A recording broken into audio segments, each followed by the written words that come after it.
Hi, I'm Julie Balderrama. I'm the founder of Heart Mind Healing Arts, and I want to talk to you today about vulnerability. So first of all, I want to let you know that I'm passionate about helping you remember that you're awesome exactly the way that you are. You don't need to be fixed and you aren't broken. But I also know that there are parts of us, of ourselves, that have a difficult time remembering that. The stories get going in our head or beliefs get passed down about being unworthy, about being unlovable, or people not getting us, or maybe being too much. We're too big, too much to handle. And those beliefs can keep us from remembering. They can keep us disconnected from our authentic self or our awesome self. They can also keep us disconnected from our relationships and can really be a stumbling block to feeling connected in the way that we really crave and long for. So Brene Brown says that vulnerability is the birthplace of joy.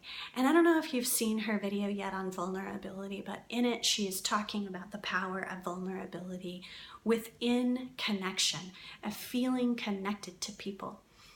So vulnerability is the way in which we allow the world to see us. And so when we choose to be vulnerable, we're putting out a part of ourselves that is our authentic self, who we really want to be versus who we think we should be. And that can require quite a bit of courage, can't it?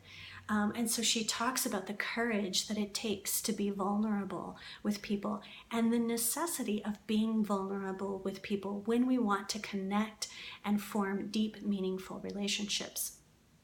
One of my mentors, Tokapa Turner, who does these beautiful DreamWork group programs with people, coined the word, or at least she's the first person that I heard it from, coined the word vulnerabravery.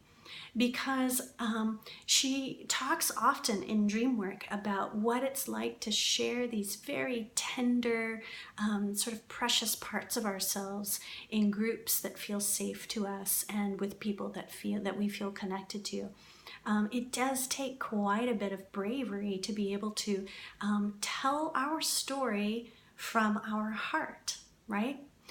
So I want to invite you to consider what it might be like, what it might feel like to create these deep, meaningful connections, relationships, and communities that you're craving. How it might feel to practice vulnerability or to practice vulnerabravery. And I love how we, through that word, through coining vulnerabravery, are taking this idea of vulnerability and it sort of in our understanding of it being a weak kind of connotation and making it into a great act of bravery.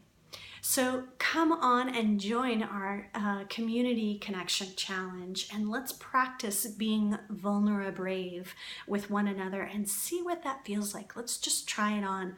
See what that feels like. See what it feels like to start to establish some connections by showing up as your authentic self. I do hope you'll join me. You can find the instructions for doing so within the page that you're watching here, and I will see you in the self-love tent. Bye-bye.